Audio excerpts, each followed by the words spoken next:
تو وہ اڈے پہ جاتے ہیں، اگر تھوڑی دیر کے اندر اندر ان کی گاڑی چکوال سے نکل جاتی ہے، اور وہ 1.5 گھنٹے کا سفر کر کے یا 1.25 گھنٹوں کا سفر کر کے تو وہ راول پنڈی کے اندر یا فیض آباد اسلام آباد کے اندر پہنچ جاتے ہیں۔ اب یہ دیکھیے گا، یہاں پہ ریلوے کو اس طریقے سے چلایا جانا ممکن نہیں ہے۔ ریلوے کے بہت زیادہ ٹائم جو ہے وہ یہاں سے نہیں چل سکتے۔ ہاں، ایک بات ہے، فریٹ کے لیے سامان لے کے جانا، لے کر کے آنا بڑی شاندار چوائس ہے۔ ایک اور بڑی بات، وہ بڑی بات یہ ہے کہ چکوال کے اندر اب سیمنٹ کی جو انڈسٹری ہے، سیمنٹ کی یہاں پہ کئی ایک انڈسٹریز ہیں، اور وہ ان کو شاید ضرورت ہو ریلوے کی، اور ریلوے جو ہے ان کے لیے بہت مفید اور کارگر ثابت ہو، لیکن اب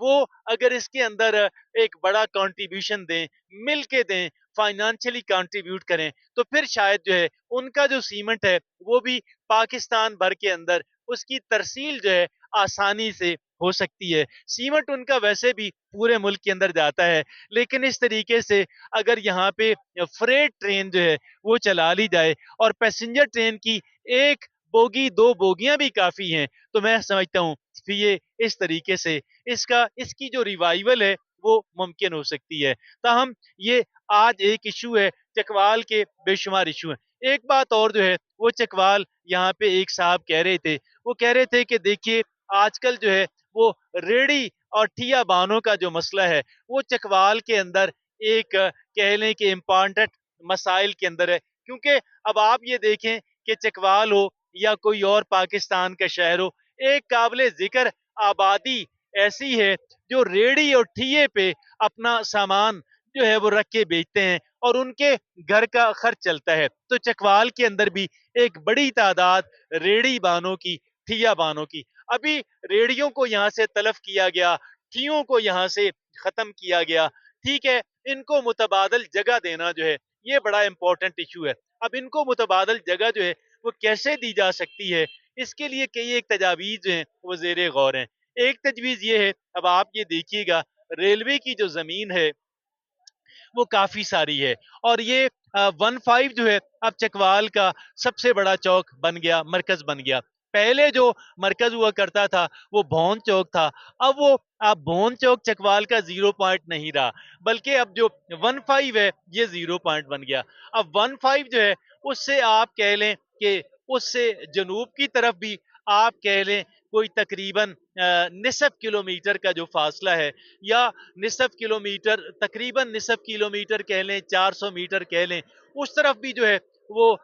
ٹھیا بازار جو سٹال لگائے جا سکتے ہیں، ریڑی بازار لگایا جا سکتا ہے، اور پھر وہاں 15 سے لے کے ریلوے اسٹیشن تک، اور ریلوے اسٹیشن سے لے کر کے تھنیل پھاٹک تک، تو اب آپ یہ دیکھیں کہ یہ میں سمجھتا ہوں تقریباً 1 کلومیٹر کا ڈسٹنس بن جاتا ہے، 1000 میٹر 1 کلومیٹر۔ اب 1000 میٹر کے اندر جو ہے اگر ان کے آمنے سامنے بھی یہ جو ریلوے کی پٹری جہاں پہ ہوا کرتی تھی، آمنے سامنے بھی ٹھیے لگ سکتے ہیں، اور ان کی بیک جڑی ہوئی ہو، یہ بھی ہو سکتا ہے۔ ایک اچھی خاصی تعداد جو ہے افراد کی، جو پہلے ریڑیاں لگاتے تھے، جو پہلے ٹھیے لگاتے تھے، اب وہ یہاں پہ اپنا روزگار کر سکتے ہیں، اپنی بیگم بچوں کا روزی کما سکتے ہیں۔ یقیناً یہ ایک بڑا ایک بریک تھرو ہوگا، اور اس کے ذریعے سے سینکڑوں جو خاندان ہیں ان کو معاشی اعتبار سے ریہیبلیٹیٹ کیا جا سکے گا۔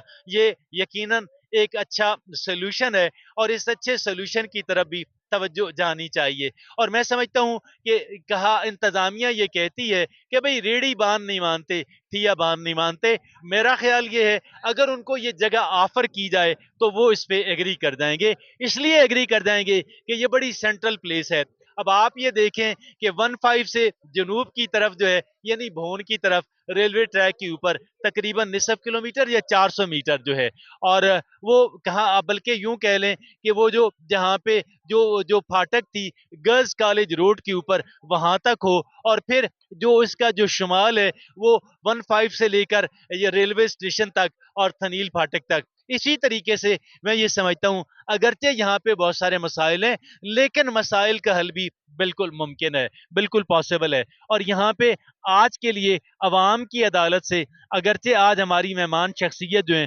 اپنی کہہ لیں کسی مجبوری کے تحت، اپنی طبیعت کی ناسازی کے تحت نہیں آ سکیں، لیکن انشاءاللہ اگلے جمعے کو پھر ملاقات آپ سے ہوگی، نئی مہمان شخصیت کے ساتھ آپ سے ملاقات ہوگی، بلکہ چونکہ قاضی غلام عباس صاحب تشریف نہیں لا سکے تو ان کے ساتھ انشاءاللہ آئندہ ہماری نشست ہوگی۔ آج کے لیے اتنا ہی۔ عبد الخالق درویش کو اوپن اسٹوڈیو سے اجازت دیجیے اور عوام کی عدالت پھر منعقد کریں گے۔ اللہ حافظ و ناصر۔